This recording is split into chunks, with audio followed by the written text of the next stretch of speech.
Sunday, man? I know you're nervous for the Rams, but you got to be a little enthusiastic after being there. Bro, that game atmosphere was ridiculous. The energy, the electricity, that place was rocking. Anyone was there, and a lot of the Super Buc fans were there too. Tampa Tones. We are joined by lead goon tonight, host of the Pat and Aaron Show of WDAE, Pat Donovan. And it sounds like Stunna is bumbling a little bit. Going to put him on mute for a second until that gets a little cleared. But we're joined by Pat Donovan. It looks like Stunna's hanging out with Cheech and Chong in a car with the windows up or something over there. It does look like you got a little... No, my camera's broke.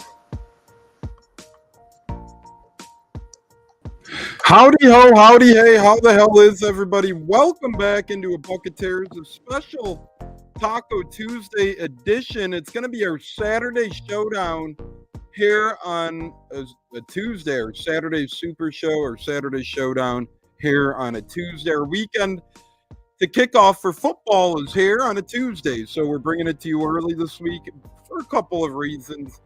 The Bucs obviously playing Thursday night has part to do with it, and then J-Lo is Disney bound. Joey and I are Atlanta and Jacksonville bound, so we're heading all over the place this weekend, ladies and gentlemen, and we're going to take a Saturday off, so sit back, relax, and join us until the 7 o'clock Eastern hour as we sit here and talk all things college football. We give our breadwinners, our gambling picks of the week. Going to do our NFL pick'em, talk Bucs ball as we preview Bucs Falcons, and so much more fun stuff. We're only going to briefly recap the game from Sunday, and by briefly, I mean briefly. But without further ado, Tampa Tones here alongside some great gentlemen. J-Lo, how the hell you doing? Victory Tuesday is upon us, and we got a rivalry game in about 48 hours from now. Awesome feeling, man. That was an awesome game to watch Sunday. You know, Baker Mayfield was slinging it, got Mike the ball.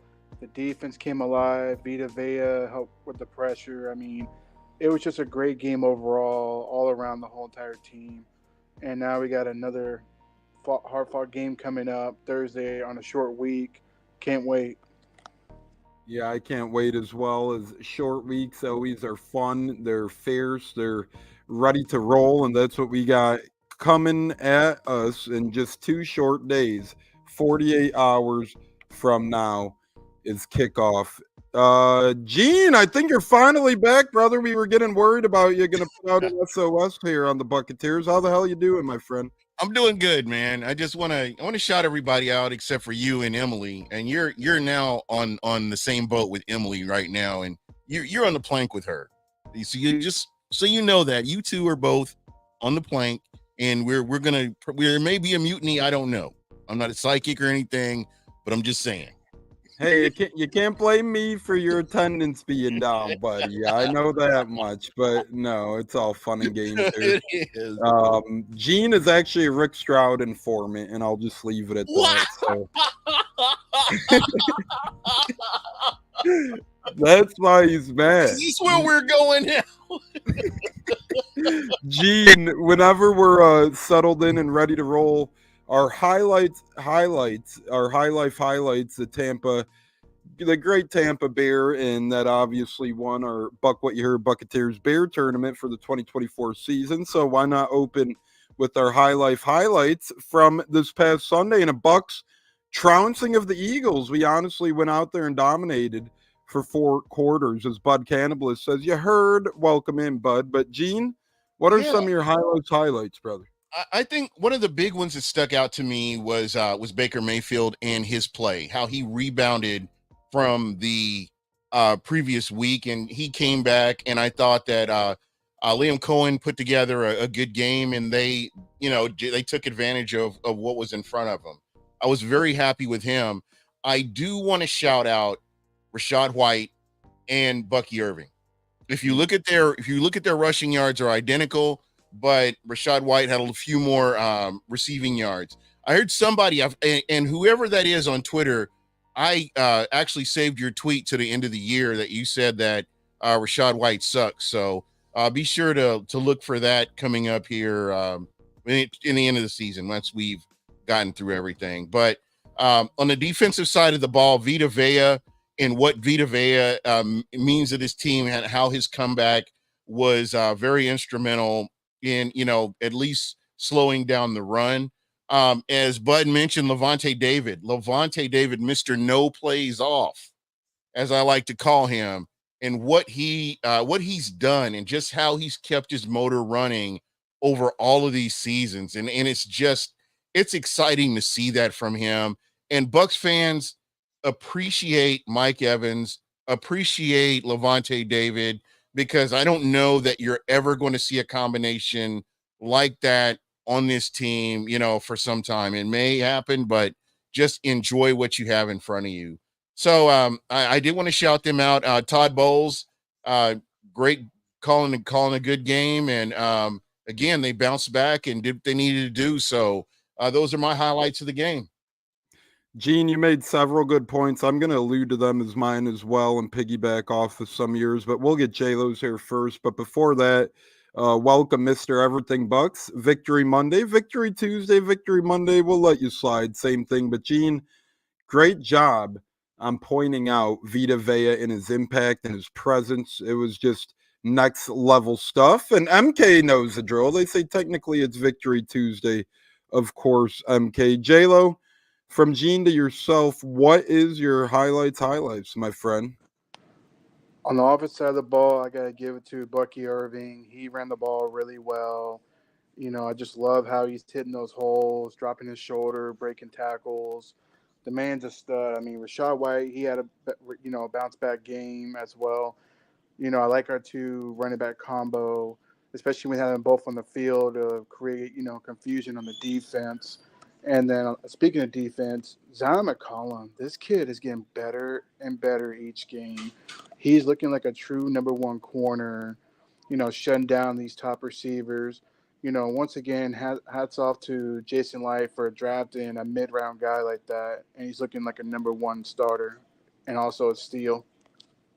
Yeah, he's really looking good. They're looking like they have another really good draft class on our hands. And my highlights will be simple. I'm going to take a little what Gene said, a little what J-Lo said, and put it together. Vita Vea's presence on the field cannot go unnoticed. And people, Florida State fans, or Gene's favorite college, I should say, Florida State, some of their fans have kind of been a little cruel on Vea, Gene, and that's because Derwin James, that's a dangerous thing with the Bucs when they don't draft a Florida or a Florida State or a Miami Hurricane. Those those fans get a little upset though, and Gene, when we passed on Derwin James and Vita, how many people were crying? A lot. It was a lot. I didn't know who he was. I still don't know who he is. I mean, he's rarely on the field. So, I mean, I don't know. And again, that's a San Diego problem, or not San Diego, Los Angeles problem.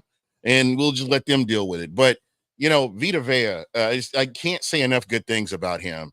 And he's a space eater and he's gotten faster. And you could tell a difference from the Denver game to the Philadelphia game with him being out. So I am so happy to have him back. And I think, getting Kalijah Cansey back will be huge as well. I mean, you look at the game plan that the Eagles brought on Sunday, and I don't know if they were scared of Vita or what, but Gene, J-Lo, if you look at the box score, they gave the ball to Saquon only 10 times on the ground. And when you're without three of your top five wide receivers, like they were, most notably Smith and most notably Brown, but they also were missing another one or two depth-wise, a returner. Long story short, if you're missing that many weapons on the outside, you would imagine they would have gave the ball to Barkley and Gainwell a lot, right? That didn't happen. That did not happen. And Gene, to your point, I think the Eagles did something that the public doesn't do, and that's give respect to Vita Vea, because if they didn't respect Vita Vea, I think we would have seen 20 to 30 Barkley carries. But with Vita coming back, Gene, I think the Eagles just, tried to adjust their game plan, which to me, even with Vita in the mix, I think the Eagles got it wrong. I would have carried the ball a lot more given the banged up circumstances. But long story short, as Gene alluded to, shout out to Vita. He's one of my high life highlights for sure. Baker as well, as Gene alluded to, the rookies as well, Bucky Irvin and co from J-Lo. But I'm going to give mine to another man. And the man I'm going to give mine to is Chase McLaughlin. And I know he didn't have an epically heroic day by any means, but guys, extra points are automatic, something the rest of the NFL can't say depending on their kicker. Here with Chase, he's automatic. I have a brother who's a Colts fan, Joey Nips. He should be on today, but he's actually NXT bound as it is our Saturday show, but he's going to Chicago NXT tonight, so shout out to him. But he has Matt Gay, highest paid kicker in league history, and he's asking for Chase McLaughlin back. The Colts and McLaughlin. So this is a move that can't go unnoticed, and this is a guy that can't go unnoticed, Gene and J-Lo. Chase McLaughlin gives the Bucs comfortability on 60-yard field goals and extra points and everything in between. And I know we allude to it, how Ryan Succop bridged the gap, and then it evolved into McLaughlin. But, man, I don't miss the days, Gene, where whether it's an extra point or a glorified extra point like Matt Gay missed a couple of years back against the Giants, or whether it's a 60-yard field goal, I don't have to have that pit in my stomach anymore. The Bucs solved all those problems and more by retaining a guy like Chase McLaughlin, and really, he's a highlight for me because whatever he kicks, Gene, extra point, long field goal, short field goal, left hash mark, right hash mark, no matter the weather, I have a sense of confidence that the kick is going to go through the uprights. Man, him and Succop, like, I've mentioned this before, they've totally made the Tampa fan base forget that they ever had a kicking problem. And they do. And they did. And the kicking problem, knock on wood, seems to be erased. But remember back in the day, you look up and it seemed every week that the Bucs had a new kicker trotting out there to try and kick. I mean, you could go a lot of our ex-kickers are still around the league. Titans last night, you've seen one right there.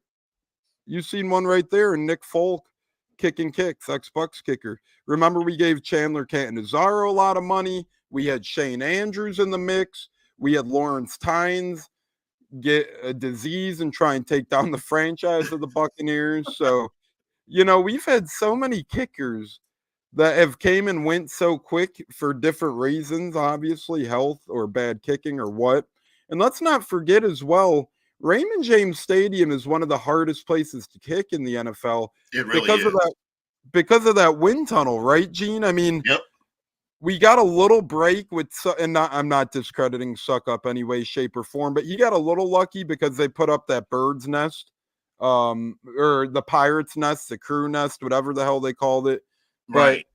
But, the makeshift season ticket holders for Brady, which the Bucs made money on, and that kind of closed off the one end of the end zone. But right when Brady left, they took that son of a dog down. And now you got it like the old days. You got that wind tunnel formation kind of creating. So kudos to Succop, kudos to McLaughlin, and carry on success, fingers crossed for McLaughlin, because really, I feel comfortable every time that guy trots out there. Christopher Cole, our buddy, says White and Bucky had the same exact amount of carries and yards, but White had more receptions and yards. Yep, and Bucky had the touchdown. So I think this is going to be what you can expect from this backfield going forward. You're going to see Bucky Irving finishing games on the ground, Rachaad White starting games on the ground, but both of these guys are going to get a lot of snaps, a lot of touches.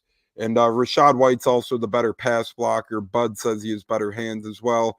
Our guy Mike from Nebraska, Puckhead, says greed and troops.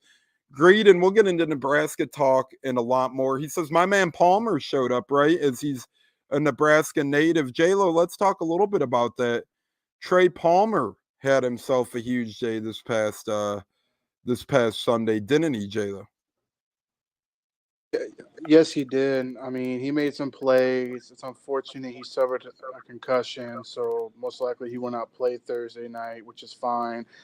But he stepped up to the plate, When you're a man down and McMullen, unfortunately suffered a hamstring injury.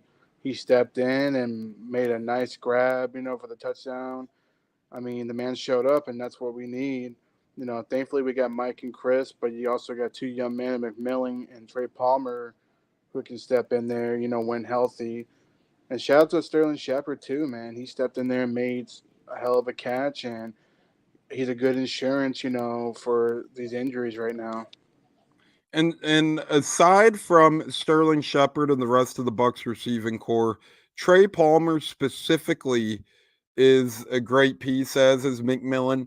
There are youth, we'll call them, at their wide receiver position, right? Because you have Godwin, Evans, Shepard, the veteranship, and then you get into the Palmer, McMillans of the world. McMillan went down last week.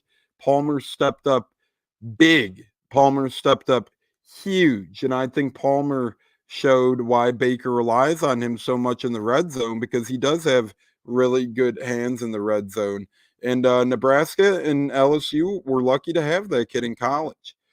Clack, are we a little healthier by Thursday? Who might be back?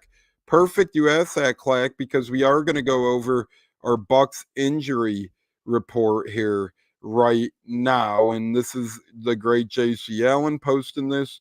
JC Allen and millions, but here's our injury report to kind of give you an idea if we'll be healthier or not. And remember, it is a Thursday night, so it's hard to get healthier on Thursday night football. You only got a couple days rest on your hands before Thursday approaches. So Graham Barton was limited in practice. Servace Dennis did not practice with the shoulder. Newsflash, if you guys haven't heard, Todd Bowles and co., he's likely going to be out for quite some time, Servace Dennis. Mike Evans was back at practice today with the knee and calf. Greg Gaines was limited. Will Golston was limited. Luke Odecki still trying to clear concussion protocol. Logan Hall was limited. Cam Johnson limited. He missed a bad touchdown. Kalijah Cansey did not practice. McMillan and Palmer did not practice. And Winfield did not practice. So I don't know if we'll get healthier by any means. If anything, I know we're going to get healthier for the Saints game a week from Sunday, but with Thursday being right around the corner, Gene, I don't really see us getting healthier by Thursday. We might get lucky and we might get a shot in the dark with maybe a Cansey or Winfield, but on this short of rest, I don't think they're going to push anything crazy. Tomorrow will be telling with guys like Godecki and Cansey, though. It's too early to push players out there before they're ready. The way I see it, I mean, we're week 4? I think we're in the week 4, I believe. Is that fast? And there's so much more football to be played, and there's a lot of meaningful games on the back end of the season. So to me, I'm good with this. I think the team has done well with the injuries that the Bucs have suffered from, and just how they've played. And these are meaningful reps for a lot of these players that aren't normally getting the snaps. So I'm good with this, and it'll be a good measuring stick to see where the Bucs are in the NFC South, as this is the first division rival that we faced in 2024. Couldn't agree more. And Narav joins us. Thanks, Narav, for joining us. Says y'all avoiding talking about Cam Johnson. No, actually, I just talked about it and how he missed a pass. And quite frankly, we're previewing more of the next week. We are talking about the good stuff from last week, but Cam Johnson dropped a touchdown. Nothing against him. He's a young UDFA, and I think you heard in Liam Cohen's interviews today that he's still going to have faith in him for the future. He's a young guy, and something like that can easily shake your confidence. Bat W, sup Bucs fans, sup Bat, how the hell are you? Buc What Ya Heard. I have not seen a Falcons fan around here since or before the Super Bowl. We love that. We love that. Cansey's starting to scare me. Not me, Bud Cannibalist. I get the concern, but he'll be back by the Saints week, the latest. Again, as Gene just said, I don't think you want to push these guys out there and make him get set back a little more. So, I think we'll see what happens. If he's not back against the Saints, though, I will agree with you. That crispy skinned eagle dinner was just great. Oh, man, we got the 5-piece and a biscuit against the Eagles. We need the glass eater back. Yeah, Godecki. I will say this, J-Lo. Justin School played really good last game. I think he only let up a couple pressures, J-Lo, but This is kind of what Gene and myself have been alluding to these past couple of weeks. So, of course, at first, these youngins are going to struggle when they try and step up. But J-Lo, Justin School is getting a lot of meaningful reps, and I think that's showing. Yeah, no, he's gotten better by each game. He was a guy that had to step in last minute to defend one of the best pass rushers in the league. Nathan Hutchinson, who's been off to a hot start. And then the next game, had a little struggle. It just takes time. But I think the last game, he's played really well. And even Cody Mock, he stepped up to the plate, had a much better game. Just takes time for these players to come together. And if Luke Gadecki needs another week off, especially on a short week, I'm not rushing him. I'm not rushing Bro, any of and these that's guys back. a head injury too, man. That's Yeah, you gotta take that really serious. scary. Yeah, you gotta take it serious, man. There's all kinds of concussions, and hopefully he's okay, mentally, because it can be a huge drag. But back to Justin School, I think he's getting better, and I'm totally fine with him playing on Thursday night if he has to play, because like I mentioned earlier, he seems like he's getting the hang of it. At least creating packages to get the ball out quickly for Baker, and plus And creating running holes. Real quick, Go real, ahead, Gene. real quick. This goes back to what I was talking about at the beginning of the season when you talk about meaningful reps. Exactly. We saw how he School did against the Detroit Lions, and he got schooled. But as we've No seen pun him, intended. but as we've seen him, he's these meaningful reps have really helped him kind of get in the swing of things. I thought he looked really good, against the. I thought he looked really good here this last game, and I'm looking forward to seeing him a little bit more. And again, when you get Gadecki back, that just helps your rotation because you have guys that have experience and they have real game time experience. Couldn't agree more. And speaking of experience, JJ Russell and co are going to get more, as Christopher Cole says. Dennis has put, yep, we alluded to that, Christopher. Dennis did not practice today, and Todd Bowles said he's going to be out quite some time. And I think he probably misses more than the 4-week minimum from him being placed on the IR. So, yep, he is officially IR bound. Again, Todd Bowles said we're not going to see him for quite some time, as we alluded to a little bit earlier in the Buc What You Heard Buccateers cross streaming show right now, as we are doing our Saturday showdown on a Taco Tuesday, as we're taking this Saturday off with the Bucs being on a Thursday. I'll be at the Bucs game, actually. So that'll be a great time. And J-Lo will be in the great world of Disney with the mouse. Jonas, hi, Tones. Hi, Jonas. How the hell are you? Almost Kansas City time, my friend. We're about a month off, not too far away. Bud says, I need reassurance. Yeah, I don't blame you, Bud. I do not blame you there, brother. That's for sure. But Still 2 weeks away from that week 6. Like I said, you don't really get a real feel for what this team can do until about week 6, where you've seen the highs and the lows and you can kind of put it all together. Exactly. And especially with Cansey, I can't blame Bud for being a little bit nervous out there, but we'll see.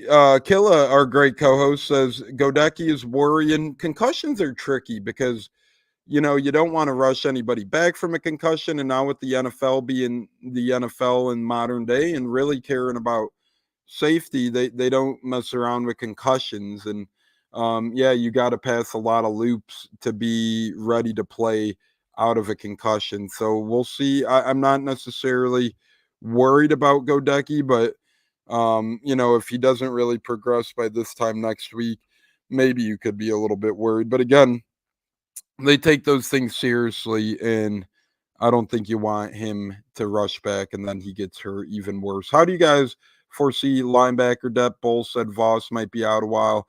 I think you're going to see J.J. Russell just fill in and step up. You're going to see J.J., KJ, and Levante. Gene, do you think that's right? I think that's how we're going to see it shake out. Yeah, that's kind of what I was thinking as well. I really hope that, these guys get these reps. Like I said, once everybody gets healthy, I'm glad it's happening. If it had to happen, I'd rather it happen now as opposed to the end of the season where you don't get a chance to get these players back. And so, right now, all we can do is trust in the coach and trust in the rotation and the players that we have here and, hope they can come in and make plays.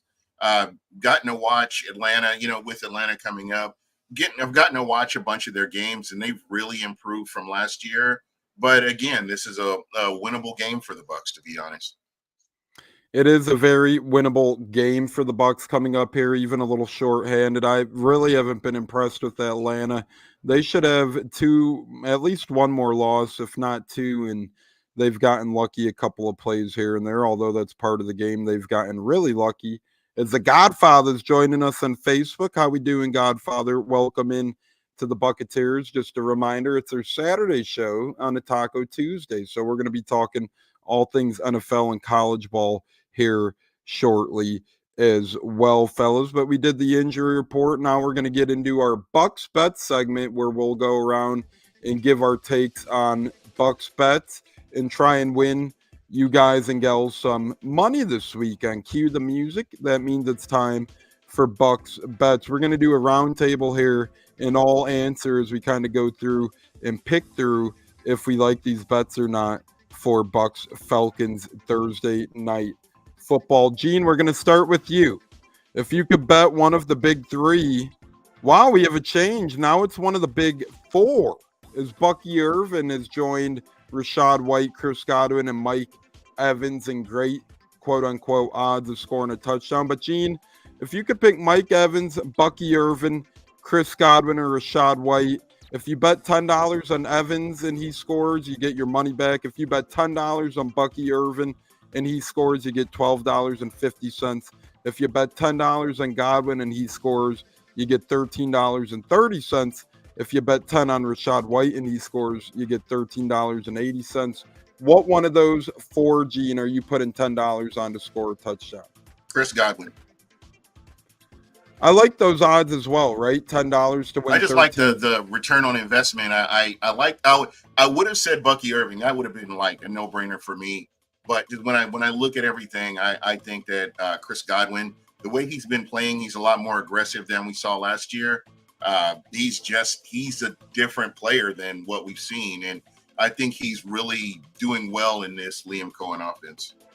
And Gene, to piggyback off you as well, running backs, when they're split odds, it scares me a little more, right? Because usually White or Bucky will probably find their way into the end zone on each given week.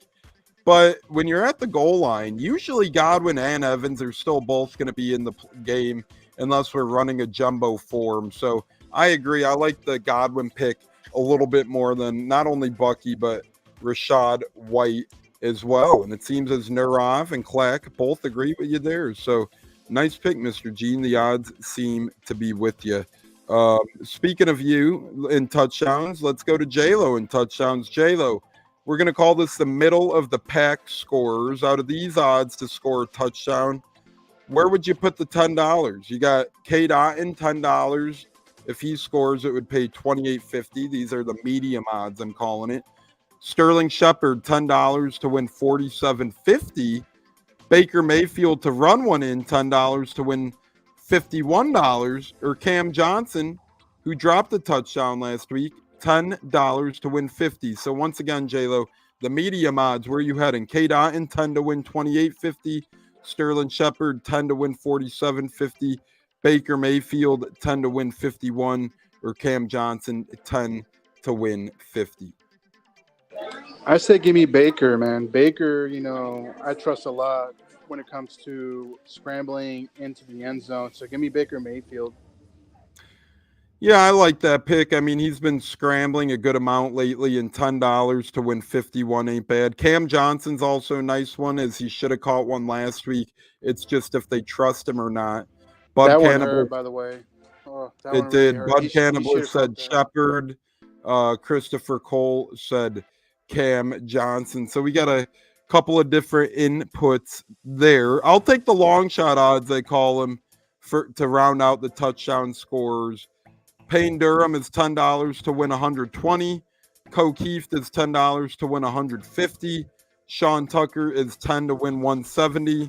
And Devin Culp, who will likely be inactive regardless, 10 to win 190.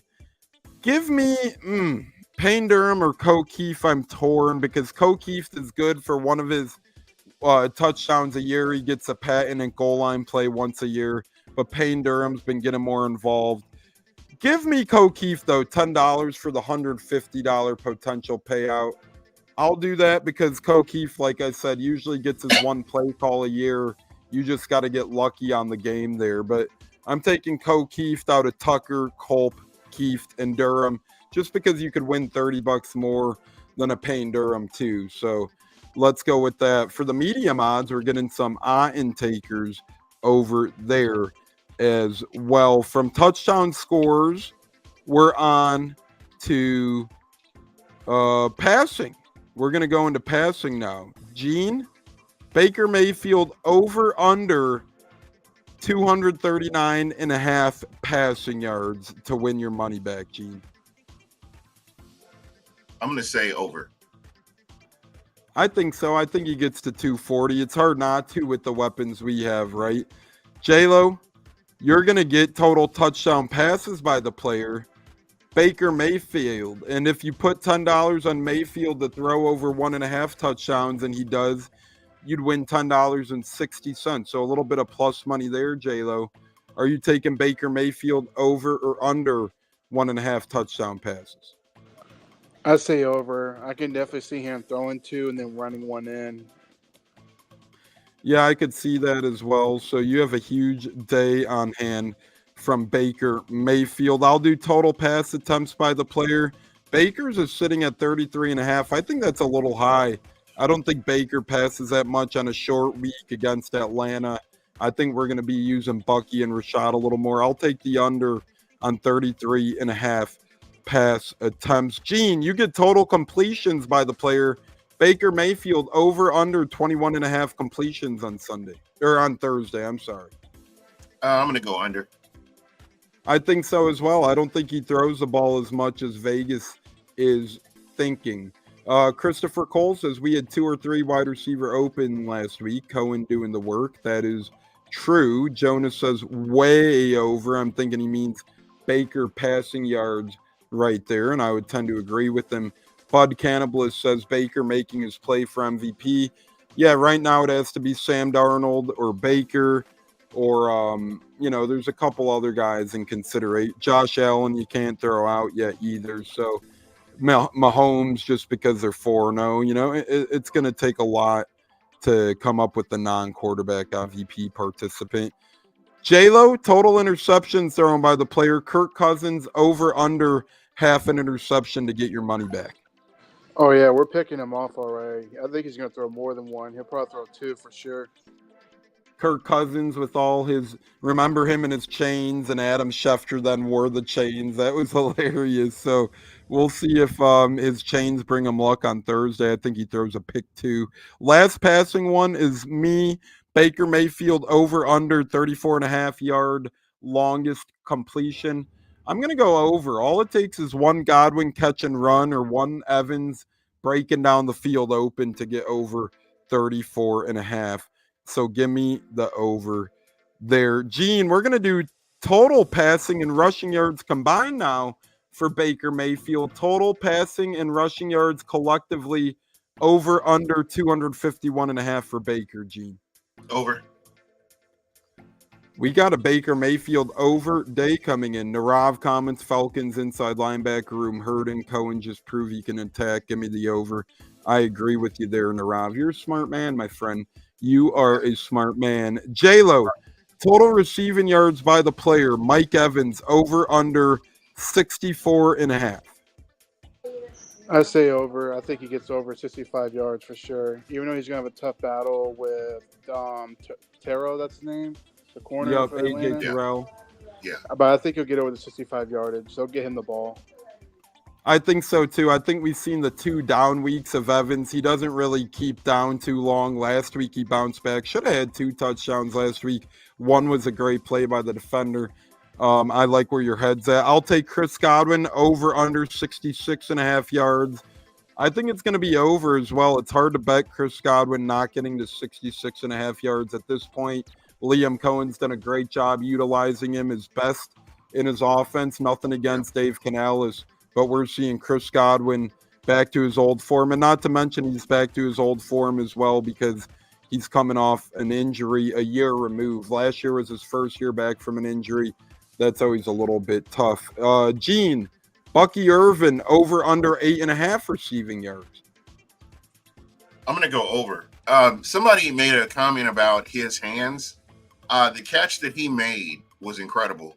I mean, if you remember Ronald Jones and how painful it was to watch Ronald Jones make a catch as a running back, just his running motion, getting the ball and being able to identify where he wanted to go was great. So I think they're going to kind of key in on that too.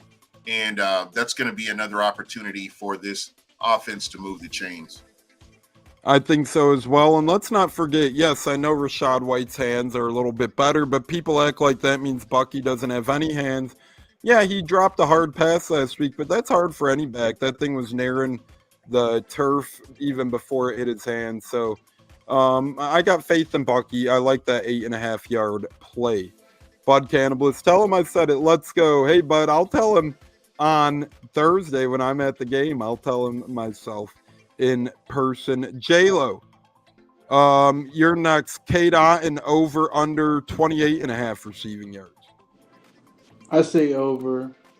You know, he tends to play really well against the Falcons. They tend to struggle to cover him. I'd say over for sure.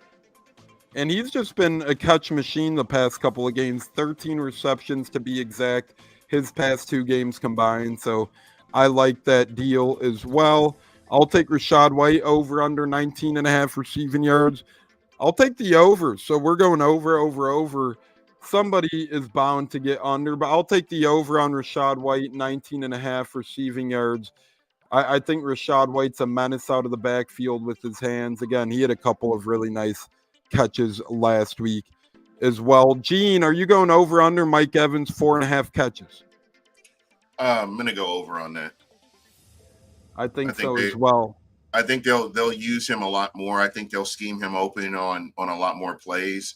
I think with the emergence of Chris Godwin, and I think people are going to key in on him just looking at the game film from last week. I think that's what I would do because he's the hot receiver right now, and I think that's going to give Mike Evans opportunities to make plays. Very valid points there. The great Gene from Buc What Ya Heard. J-Lo, Chris Godwin over under 6.5 receptions on Thursday. I say over. He'll get his touches. Like I said, he's going to be the main target because obviously they're going to double Mike, and I can see Chris in the slot getting his touches. He'll hit over 6.5. And that's positive money. If you bet 10, you'd win $10.60 if he gets the over. I'll take K-Dot in over under 3.5. Give me over. As I said, past 2 games, 7 and 6. Even if he gets to the 4 mark, I think he's going to have a really good game. And if you bet 10 on that, you could win 1170. So, guys, go pound the K-Dot and over 3.5 catch train right now if you have not already. And, Gene, you end it. Rachaad White over under 3.5 receptions total. I'm gonna go over. I'm gonna go over on that. I like it. I think they're gonna keep utilizing him nicely as a pass catching back. So I like that a lot there. We are in our Bucs bets before we get to our scores, game preview, and then our look around the world of football, college, and NFL. J-Lo, total rushing yards, Bucky Irvin over under 43.5. I'm gonna say over.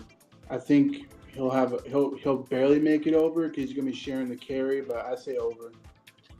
I'll take Baker Mayfield over under 11.5. Give me the over. All that takes is one nice run from the quarterback to get to that 12-yard mark. Mr. Gene, you end it in rushing yards. Rachaad White over under 33.5 rushing yards. Over. I'm going to go over on that. I like that a lot as well. I think he is over. Lucas, if Cansey, Winfield, and Godecki play, they don't stand a chance. Sadly, it looks like we'll probably get none of the 3, maybe one of the 3 if we're lucky. But, yeah, I think we're still in good shape regardless. Speaking of good shape, we're on to game field goals here where we get into the world of special teams. J-Lo, Chase McLaughlin, over under 6.5 total points off of his leg. I say over. Beyond Shabadai, it's over. And then Chase McLaughlin over under 1.5 field goals. I'll go over as I think he gets to 2 field goals. And that'll round out our Bucs bet segment as we're live here on the Buccateers Buc What You Heard crossover combo pod. It's our Saturday showdown special on a Taco Tuesday a couple days early, with the Bucs kickoff being Thursday night football and some vacations to be had in our future breadwinner segment, college pick'em, NFL spreads, and so much more to come here on the Buccateers as we take you to the top of the hour. Gene, one guy to watch on the Falcons, could be any side of the football, any of the 3 phases of the game. Who are you watching for this Atlanta Falcons team this week? I think for me, it'll probably be if he's healthy, is Bijan Robinson. I think if they use him right, I think that he could cause some problems. I like that pick, and they got a lot of weapons between Robinson, Algier, London, Pitts, Mooney's been really good. Imagine if Rondell Moore never got hurt. I mean, that was another piece to the puzzle. They traded Desmond Ridder for him and had high hopes for him. So, Bud Cannibal says Mooney as well. So, Bijan Robinson is said by Gene. Mooney is said by Bud. I think both are good picks there. J-Lo, who you heading? One guy to look out for. Could be special teams, defense, offense, but one guy you're nervous about on the Falcons side of the ball. I gotta say Matthew Judon.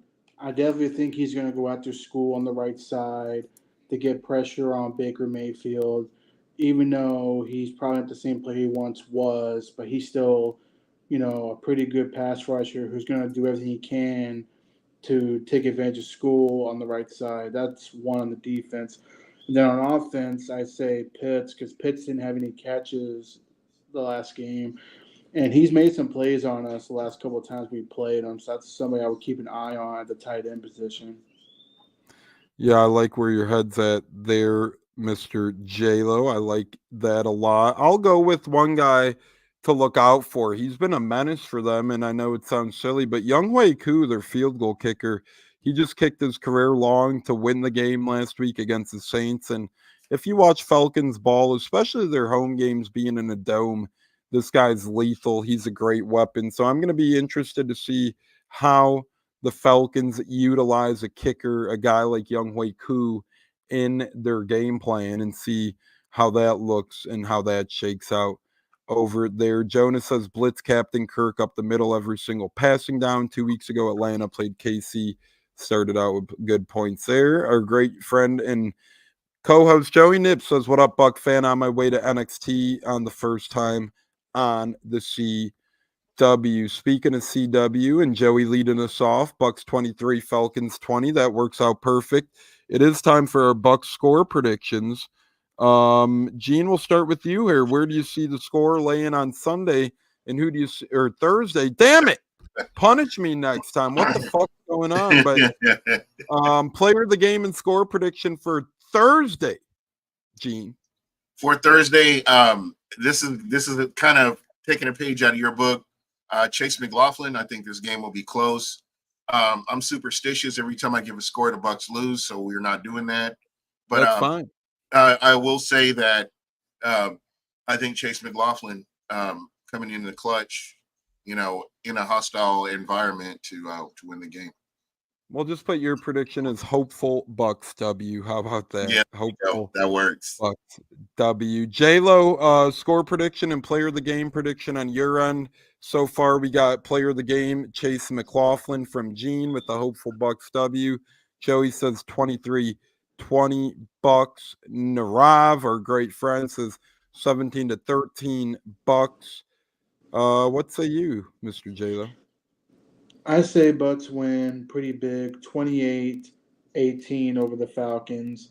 I think they're going to get out to a fiery start again like they did against Philly, pick up where they left off and get the ball rolling, take advantage of a Atlanta team that doesn't really know themselves still, and a rookie play caller.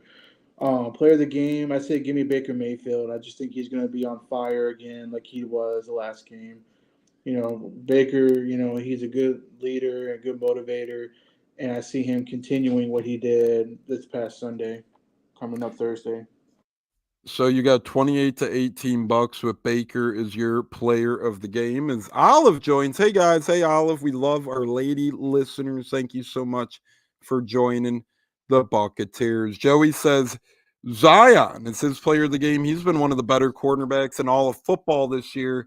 Joshua Capo of Pewter Report has followed Zion like a book, has done some extensive studies on him, and he's actually ranked as a top 3 corner by pretty much any metric of the imagination at this point. So I think that's a really good guess as well. I'm going to go with the real close game, a dogfight here. I'm going with 24-23 Bucks. By the hair on your chinny chin chin, the Bucks escape with the victory in Atlanta. I think they come out with a 1-point win. FJ Pop, what about Sterling Shepard odds? His odds are not out yet.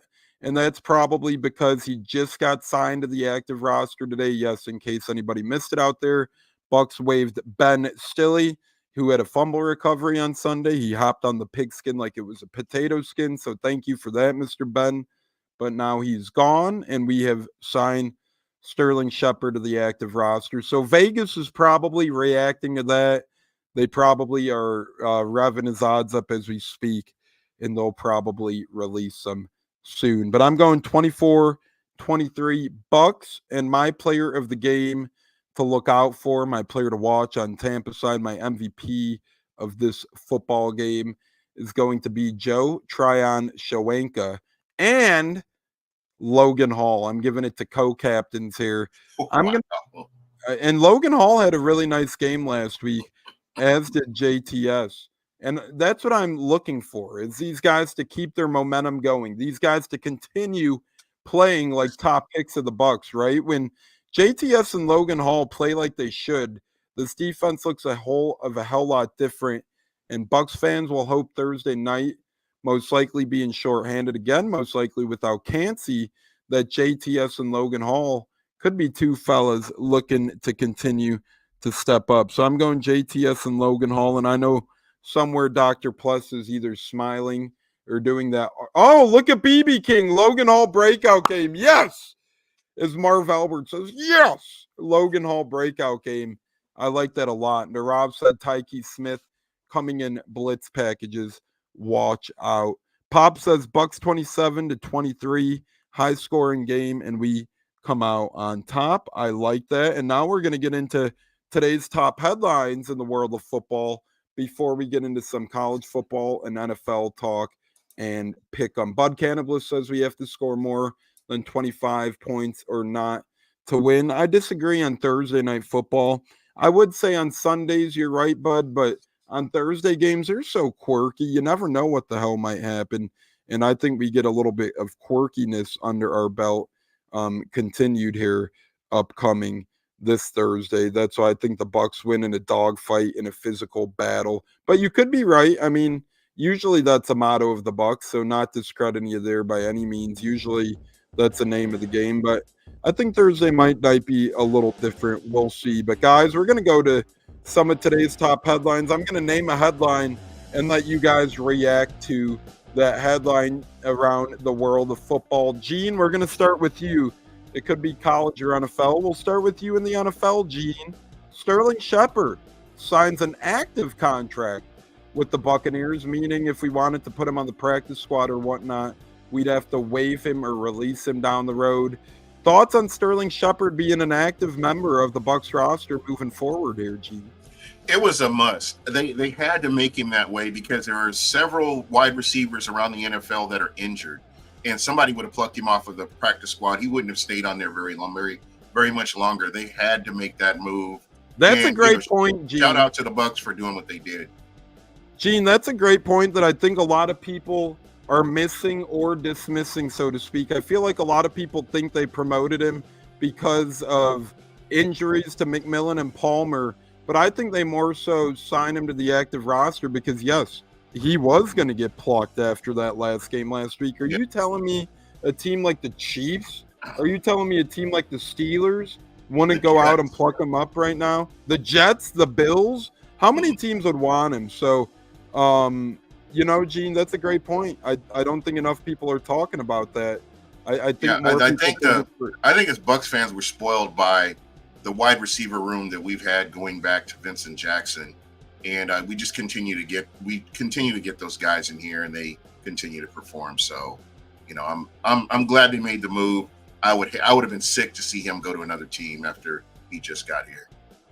Yeah, and I alluded to this in the preseason. Even before Sterling Shepard came here, I said, hey, we're going to have to get a veteran receiver. We always do that. Perriman, David Moore. Now you're seeing it again with Sterling Shepard. So great stuff there. J-Lo, your football headline. We've had some college teams commit to conferences in upcoming seasons. UTEP is going to be a part of the Mountain West moving forward. And Gonzaga. Yes, Gonzaga, a basketball program, not only a basketball program, an elite one at that, has committed to join the Pac-12, which should really help the Pac standings in the world of basketball. Which of these is a bigger deal to you, J-Lo? UTEP going to the Mount West or Gonzaga going to the Pac-12? Yeah, Gonzaga is very interesting, especially when it comes to basketball, going to the Pac-12. It should bring a lot more interest to the fans, of the game of college basketball, for one thing. I don't even know if they have a football team or not. Do they even have a football team, or is it just basketball? Not at this time. Okay, so basketball. So it should be fun. They're a very underrated and elite team to me in the college world of basketball.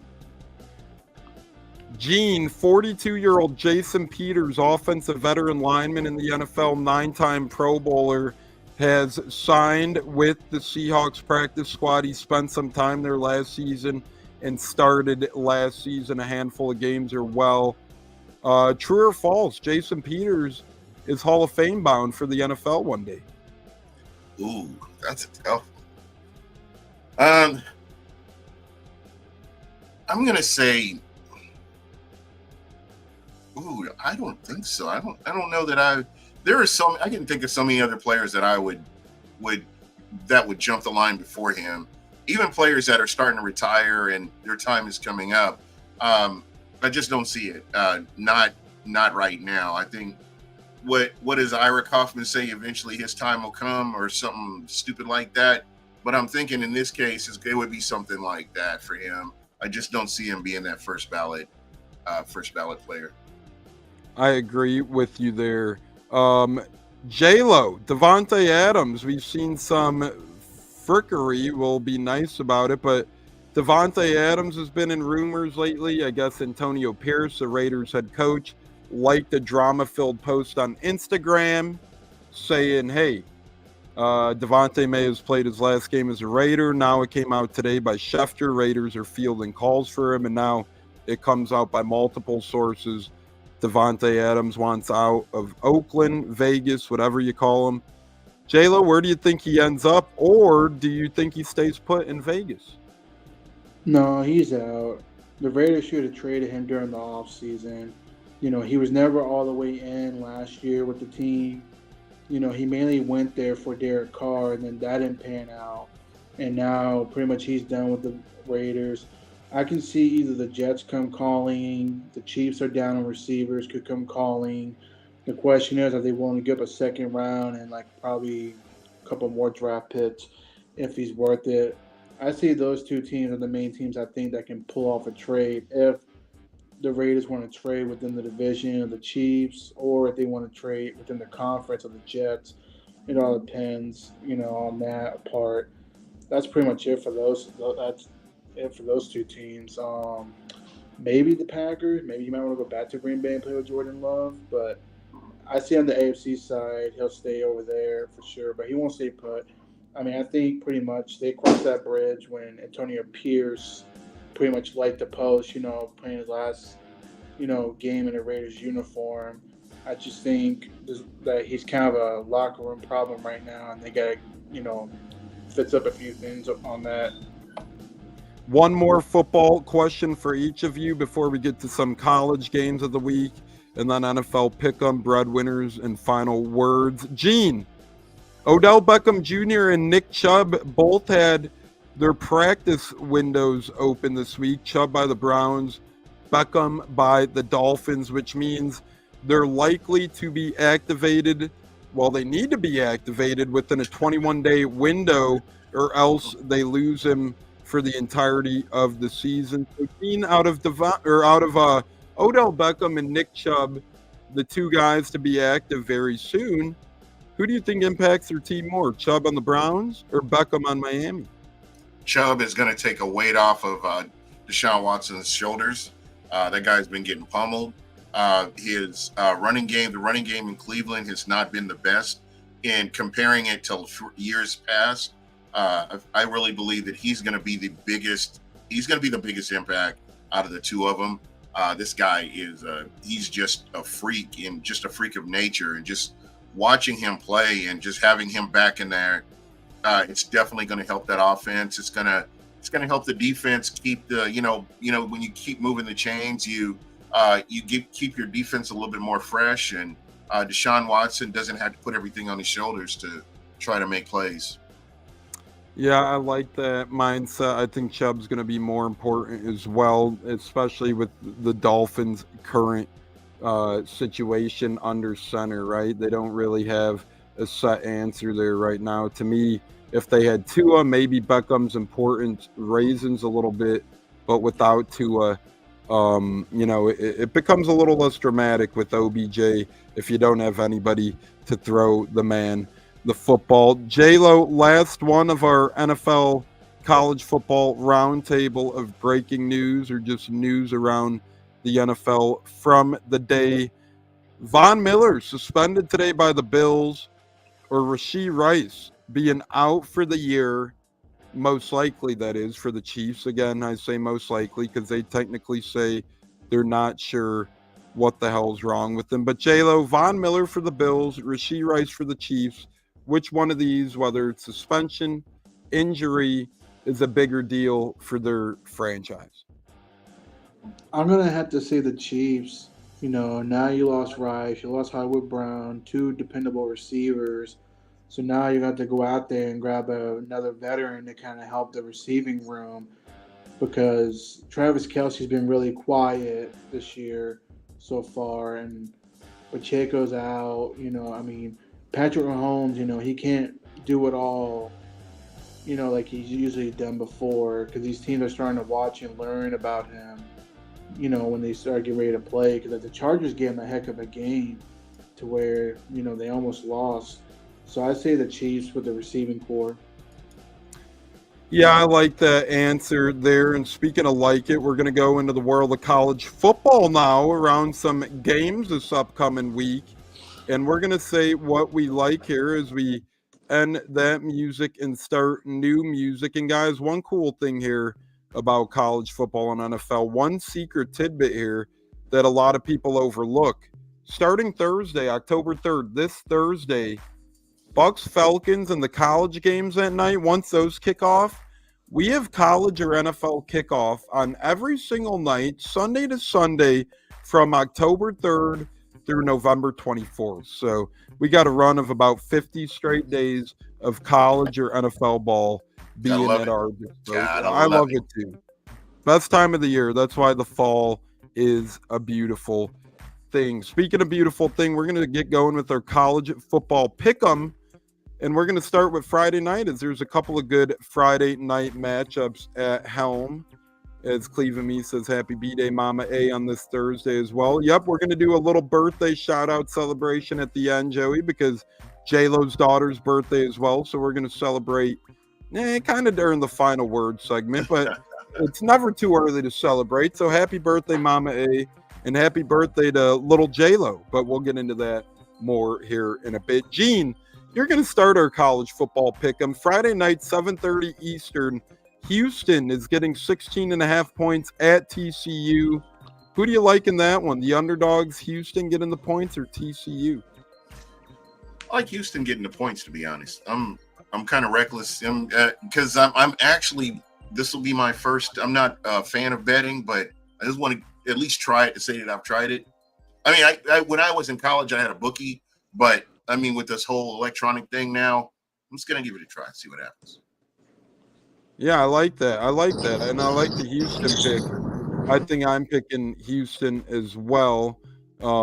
Joey's trying to join. It is a little loud, so we'll see if we're able to get him here. Hey, look at that handsome guy. Hey, Joey, we'll go to you. Let's see how this does. If it's too loud, we're going to have to cut it. But Friday night, Michigan State getting 24 points on the road heading into Oregon, 9 o'clock Eastern time. Joey, who do you like there? I think I like Oregon. They're just going to blow them out of the water. Michigan State's still not used to, making this far travel and getting used to it. So give me Oregon and give them the points. Hey, that worked out fine. So you could stick around for a little bit and do, we'll see how that goes. J-Lo, Friday night ending in Syracuse at UNLV. UNLV -7. Remember, they had the quarterback pull that weird maneuver and say, hey, the team's been not committed to their NIL, and he backed out. But nonetheless, they're still undefeated, J-Lo. Friday, do you like Syracuse and the points on the road? Yeah, give me Syracuse on the road beating UNLV. I think Syracuse is an underrated team, that can take on a ranked football team like UNLV. Now we're going to go into the big Saturday slate, noon Eastern kickoff. Penn State giving 28 to UCLA. Battle of the Big Ten. Give me Penn State laying the 28. Deshaun Foster and UCLA have been off to a real rough start thus far this season. Gene, Missouri A&M. That's actually a really fun matchup. That's at noon Eastern. Missouri's getting 2 on the road. Who do you like there? As much as I don't know if you know about the border wars between Kansas and Missouri. I'm weird that I'm finding myself taking Missouri. I like that, and Missouri has looked really good this year. I think they've done really well with the recruiting the past couple of seasons, and I think they're a few pieces away from really being major competition in the SEC. Couldn't agree more with you. I like that call. Joey, noon Eastern. You get the military battle. Navy is -10 on the road at Air Force. The battle of the military, the big guys. Who do you got there? Navy -10 on the road at Air Force. Yeah, on the road, you're almost. You know what? Give me Navy in the wing too. There you go. I was thinking that too. I was using my telekinesis to make you think that. I like Navy minus the points as well. J-Lo, last noon game we're doing SMU Louisville. SMU's on the road getting 7 at a very good Louisville program. That's a tough one. I think Louisville, after losing to Notre Dame on the road last week, I think SMU goes in there and beats Louisville in their house. SMU can score. They can put points on the board, and I think they're going to go into Louisville and beat them. Yeah, I agree with you as we're watching playoff baseball, and the Brewers just robbed a home run from the Mets to retain a 4-3 lead in the top of the 5th. Starling Marte got a hold of one. Rookie Jackson Cherio at the left field wall reaches over the wall and makes the catch to rob it. Brewers retain their 4-3 postseason I heard lead. former Cub Jason Hayward almost got it done for the Stros. Almost, though. Yep, and as we do continue here with our college pick'em, Iowa, Ohio State, 3:30 Eastern on Saturday. Give me Iowa in the 19.5 points. Ohio State's been good, but I think they do show their flaws. But yeah, Victor Caratini, Jason Hayward, couple of ex-Cubs almost saved the day for the Astros, but not quite, sadly, for Astros fans, as both of them lined out in the bottom of the 9th with the bases loaded down 2.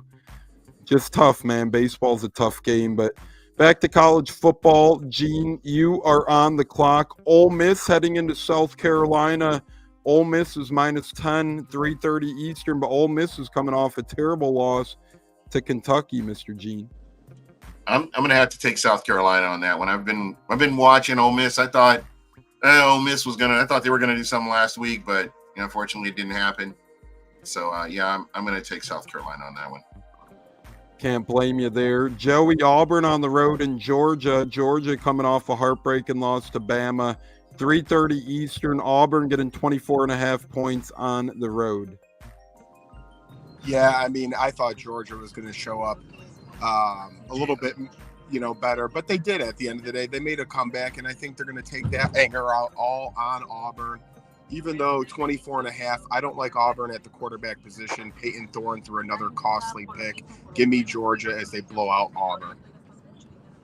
J-Lo, we got a great one here in the Big Ten. Undefeated Rutgers at Nebraska. Nebraska's only loss coming against a very good U of I team. This one's 4 o'clock Eastern Saturday. Rutgers are +7 on the road, J-Lo.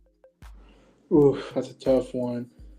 I get Nebraska. I think Nebraska finally gives Rutgers their first loss of the season. 4:15 Eastern Saturday. Bama is -23 points at Vanderbilt. Give me Bama in that battle of the SEC. I think they beat up on them a little bit over there. We're going to move into the night games now and the nightcaps before we get to our NFL pick'em and bread winners as well. Mr. Gene, Clemson -14.5 on the road at your favorite program of Florida State, 7 o'clock Eastern on Saturday. Gene, who do you got in that one? Clemson going to sleep, baby. Yup, Gene hates Florida State, so he's all over the Clemson train. Joey, 7:30 Eastern. Michigan +2.5 on the road at Washington in a battle of the Big Ten. Yeah, Michigan really displeased me last week after they couldn't cover after blowing out Minnesota. So I see no reason why to bet them ever again for the rest of the season. Give me Washington in the points. Yeah, that's what happens in betting. You get a little bit of a grudge, and it's like, I'm good on this team, man. I don't really want to support these cats anymore. J-Lo, 7:45 Eastern. Central Florida take on your Gators in Gators. Central Florida's -3 on the road. Wow. This is a tough one, but I think Florida, by a close one, will beat UCF. UCF took a really bad beating by Colorado last week, and I think it's going to drop some of their confidence down. And with Florida, with a week of rest, recuperation, give me Florida at home.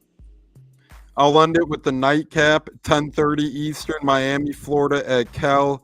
Cal is +10 at home. Give me Cal and the 10 points at home. That's a long trip for Miami, Florida. They just played a really emotional game and won on a Hail Mary in the end zone. Give me Cal and the points at home. Jonas says go Canes. I do think Canes win, Jonas.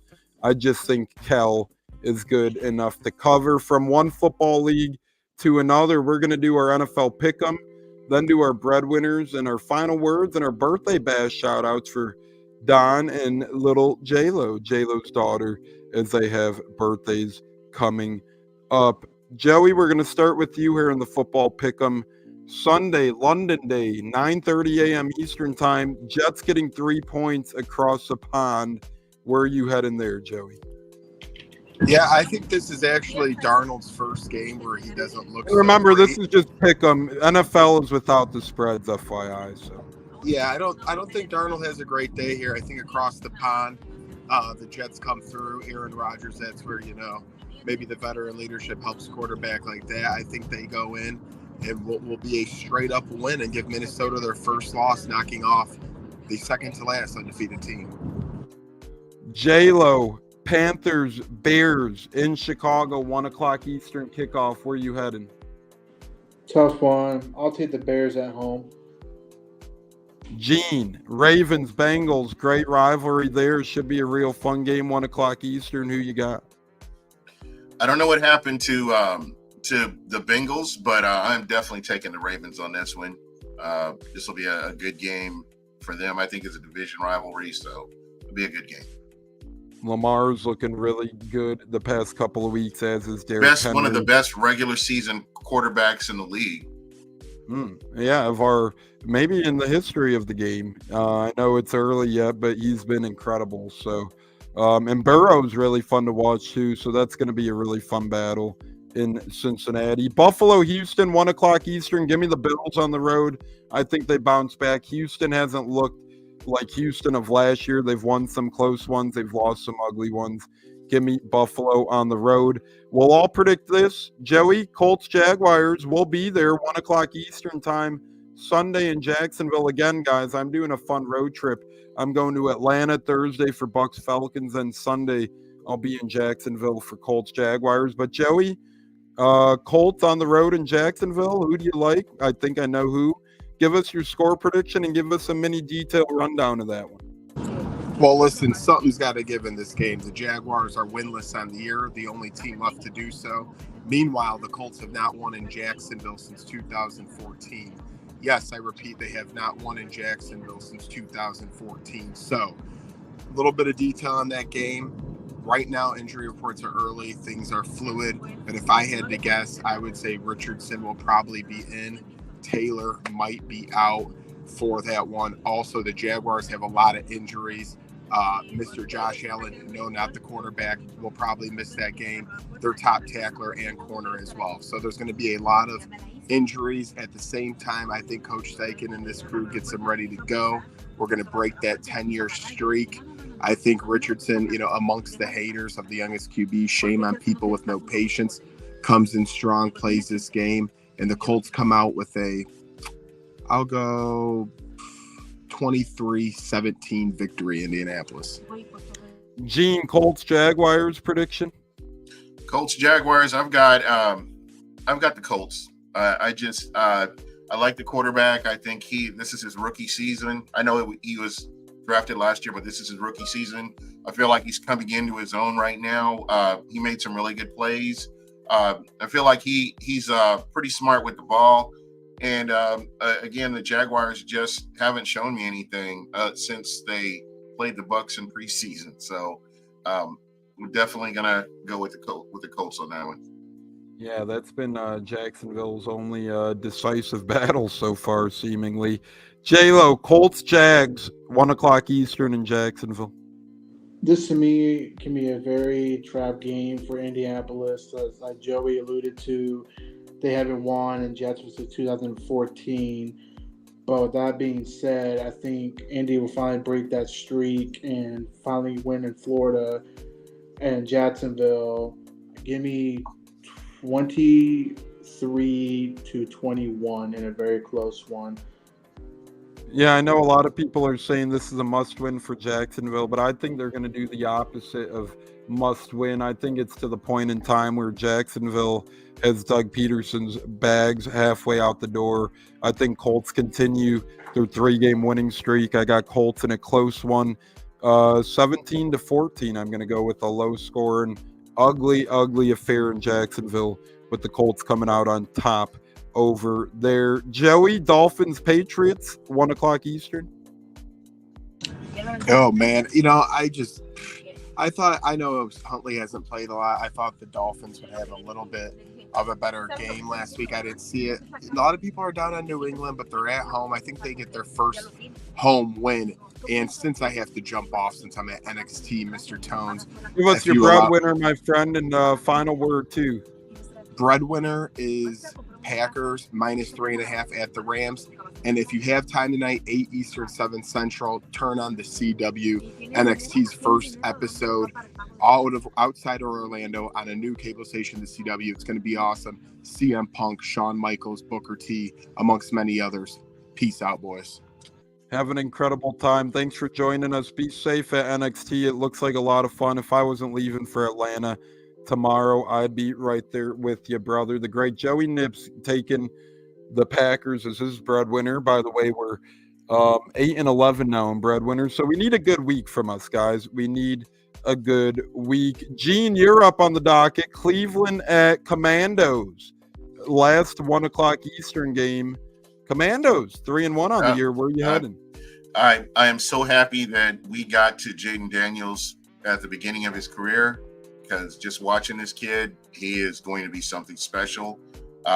I said that about CJ Stroud. I still believe CJ Stroud is going to really grow if they can just build a team around him. But just watching this kid right here, Jaden Daniels, is amazing.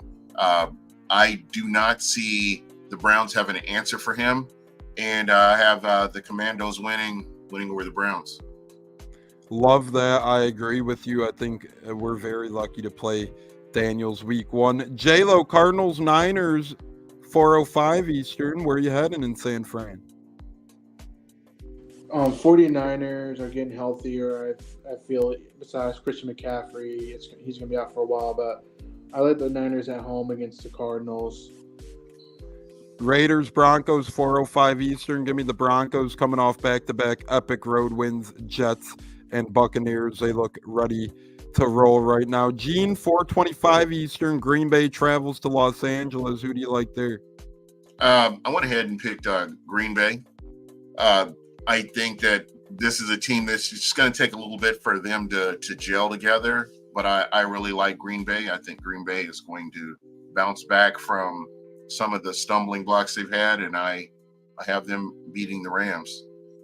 I love that pick. That's Joey's breadwinner of the week as well, so good stuff there. J-Lo, the Giants of New York travel to take on the Seattle Seahawks at 4:25 Eastern. Who do you got in that battle of East Coast to West Coast? Well, Seattle definitely got exposed on defense, so they can definitely be thrown all over. But I think they have a rebound because the Giants are just not a very good football team. They are very lost. Daniel Jones is straight cheats. I'll end it with Sunday Night Football, Dallas, Pittsburgh. Pittsburgh at home, 8:20 p.m. Eastern on NBC. I know a lot of people are going to be on the Cowboys after they won an ugly one and be against the Steelers after they lost a tough one. But I think Steelers, given what I've seen from Dallas and Pittsburgh this year, I think Justin Fields handles his own, and I think Steelers give this Cowboys banged up defense a long, long day with their ground game with Harris, and maybe they'll get Warren back and Fields as well. Gene, it's only appropriate you end on Saints Chiefs 8:00 Monday Night Football, brother. Hey, I've got Kansas City winning this game. I don't know what it's going to take to come in and actually dominate this team. They're always in the game, and I've been paying attention to them since the beginning of the season just to see if they've fallen off from last year, and they haven't. It's just like every time they face somebody and you're up, they're not out of the game. Just Patrick Mahomes is a generational talent. You thought you'd never see anybody like him once Tom Brady retired, but just what we've seen from Patrick Mahomes is just nothing short of phenomenal. So, I'm just being honest here about, this team, and it's going to take a lot. It's going to take all hands on deck for the New Orleans Saints, but I still believe that Kansas City will come away with that win. And we do have the great El Monito and the great Luis Montavo, some work pals joining on Facebook. Beautiful stuff there. That's just amazing stuff on our hands. So thanks for joining us, fellas. Now we're going to get to our breadwinners. Once again, these are our bets of the weekend where we try and win the crew some money, some dollar. Is MLB update. Mets are up 8-4 over Milwaukee here now in the fifth. After Mets got robbed a home run, they turn on the Jets. Joey picked the Packers as his breadwinner. We're 8-11 on the year, but zero money, so we haven't lost your money thanks to J-Lo's Georgia Tech win. So let's get going in the right direction. Joey breadwinner is the Packers spread against the Rams. J-Lo, we'll go to you for your breadwinner, sir. It could be any sport between tonight and Monday Night Football, any game, anything. So, J-Lo, where are you headed?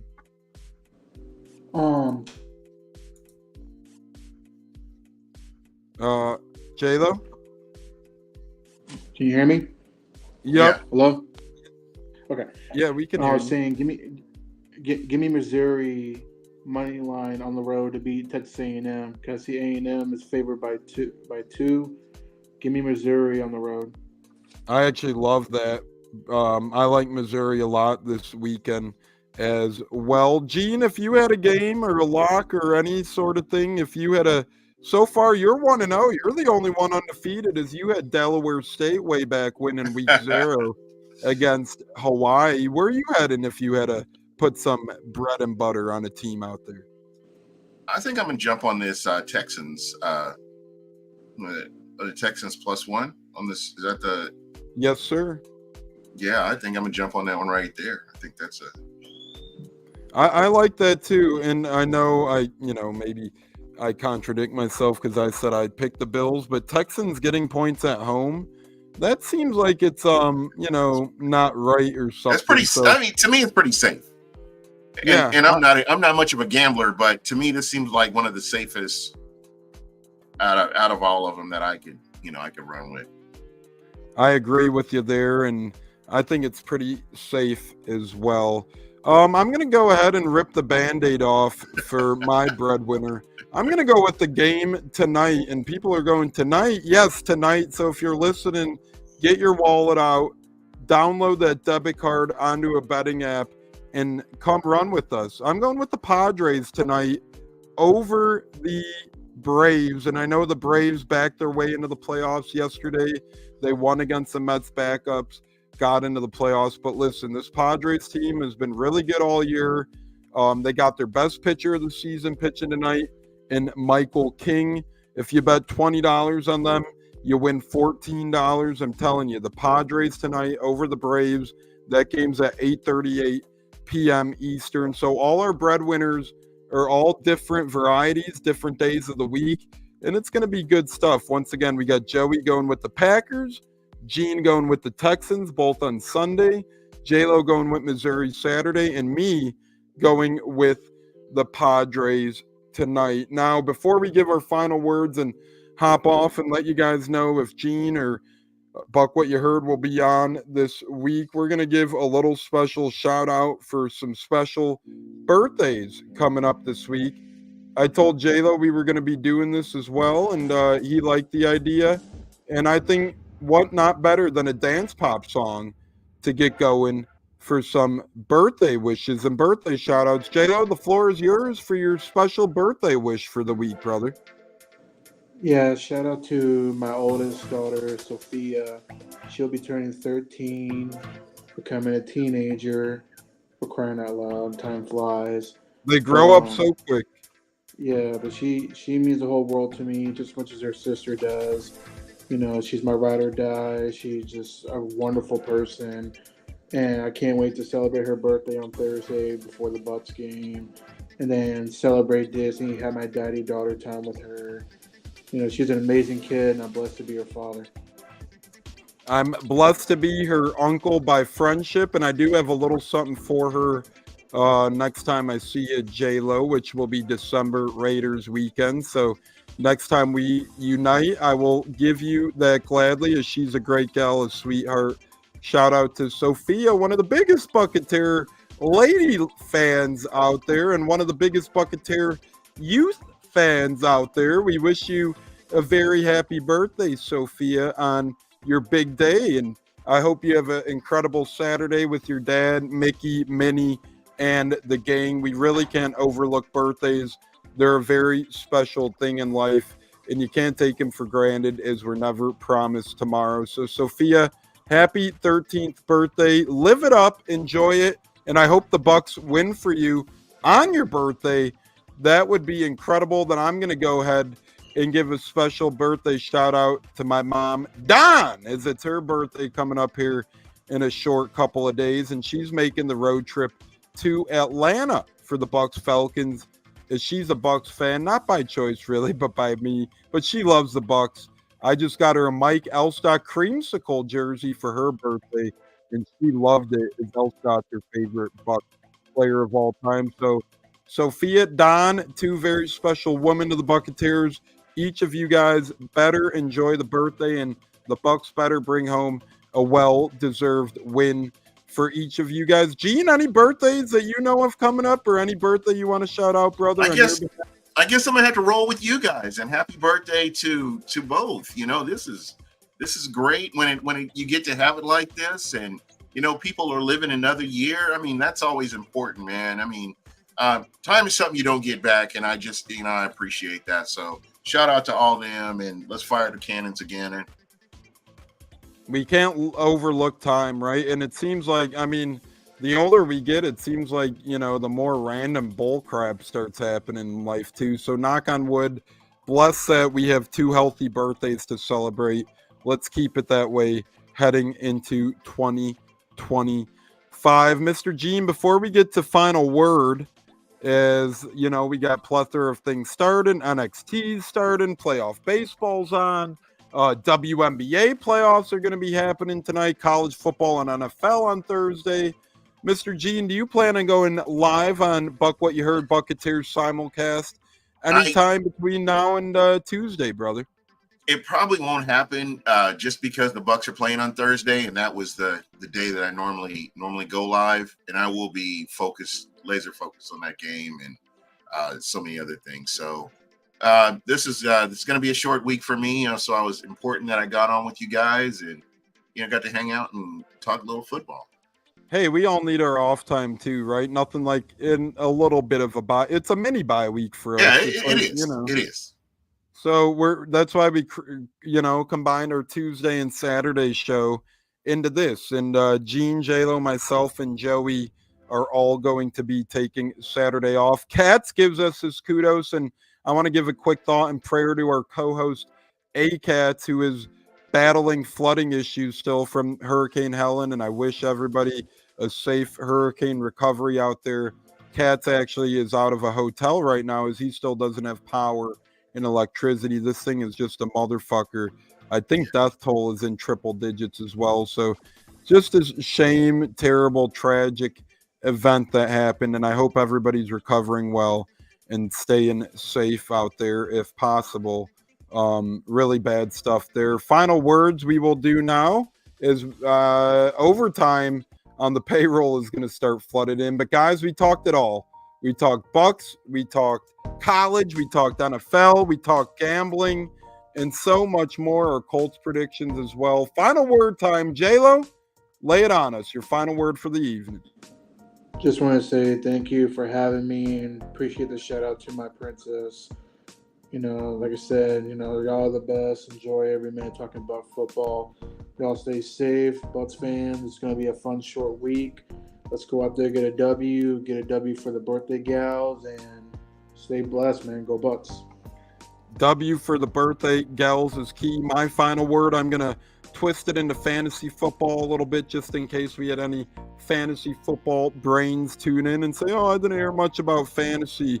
Although you could make fantasy judgments based on what we say. I'm going to go ahead and say this. I know Anthony Richardson got a little banged up and whatnot. Feel free to safely store him on your bench and have faith in him later in the season. I think he pays fantasy football teams big dividends from here on out. And Kenneth Walker, I think he's slowly turning into one of the better fantasy running backs in all of football. Huge game last night. And if I could give one waiver wire ad out there for the peeps, as a lot of waiver wires are happening overnight. Look out for Xavier Leggett if he's available, and Josh Downs if he's available. Couple of wide receivers. Josh Downs on the Colts had 8 catches on 82 yards and a touchdown last week. And Xavier Leggett, the rookie wide receiver on the Panthers, continues to get more involved and better by the week. 10 targets, 6 catches, 66 yards, and a touchdown last week. So Josh Downs, Xavier Leggett for fantasy. Mr. Gene, take us home. Final word for the show, brother. Hey, I just want to thank you for having me on. This is the family right here, the Buccateers. Fortunate that I was able to link up with you, and shout out to the listeners. When you're taking time to get in there and comment and keep the chat going, it's greatly appreciated, and I appreciate all of you. You guys could be doing other things. You guys could just be listening and instead of participating, and here you are. And one last thing before we go, to Chauncey Gardner Minshew, whatever that jerk's name is, you need to keep your trash talk till the end of the game, and you won't be embarrassed. And you should have kept that belt in your locker because you never got to use it. Oh, damn, as Ron Simmons would say. Damn, but couldn't have said it better, Gene. Even though you are the wise man for Rick Stroud, you're like the Paul Heyman, the spokesperson. Whoa, cut my music. Me and Gene have been having fun. Gene's going to put me through a table one of these days. That's all I know. But No, that's the fun thing about podcasts and brotherhoods and whatnot. You get comfortable and, you could do that little back and forth exchange. Sometimes you get people on Twitter, Twitter, they get butthurt over the smallest thing. And, it kind of is irritable out there. So, Gene, I'm glad I have people like you, J-Lo, my brother, where we could all joke around and have some fun together, my man. Man, that's what it's all about, man. I mean, you can't take social media, you can't take any of this stuff seriously. People are losing their lives. I mean, you were just talking about one of our fellow Buccateers is in a hotel. I mean, that's serious. That's real life. When you're getting on social media and you're typing some stuff out, who cares? I mean, it's not real life. So, just that's kind of how you have to really look at things, is because it's a lot worse for a lot of people, a lot more people out there than what we have right now. It sure as hell is. The great Dave Castle is tuned in as well. And Gene, no personal life aside, your fines are in the mail for, disorderly conduct. We'll keep it at that. So, yeah, real life's important, but so are these fines to pay. No, but Gene said it best himself, man. Just look at, for those of you who can't separate fun and real life, just look at everybody and their fallout from the Hurricane Helen and really step back and appreciate yourself, because I've heard some horror stories where people seen young girls drowning, their parents drowning, just really terrible stuff. And then, our own podcast partner being stuck in a hotel. But fire the damn cannons comes Thursday. Go Bucs, go Bucs, go Bucs. Touchdown Tampa Bay. K-Dot and over the middle for his 5th catch of the night and a touchdown. Tampa wins 24-23. Bucs upset the Falcons in Atlanta. What a day, what a day, what a day. But Gene, my friend, I'm going to give you a buzz tonight. If you're free, I'll give you a call. I've been meaning to get back to you, but I'll talk to you soon, my man. Thanks so much for hanging on this Saturday Showdown Taco Tuesday special of the Buccateers. Buc What Ya Heard, brother. It's been a lot of fun. All right. I'll talk to you here shortly if I could find the outro. Damn it. No, here we are. Gene, take care. On behalf of J-Lo, Joey Nips, myself, and the rest of the guys, Katz, Bucko, Huncho, and Stunna. I'm starting to think Stunna only does it if Gene's on, because the last 2 Stunna appearances have been run by Gene. So I'm going to have to ask him what the favoritism is on that. But on behalf of the crew, we're out of here. Fire the damn cannons. Buc What Ya Heard, Buccateers. I'm taking over Atlanta tomorrow. If anyone's at the game, hit me up. I'll be there. I'll be the big goofy guy right above the tunnel with my creamsicle Rashad White jersey on. Fire the damn cannons. Gene, I'll talk to you soon, my friend. Have a great night. All right.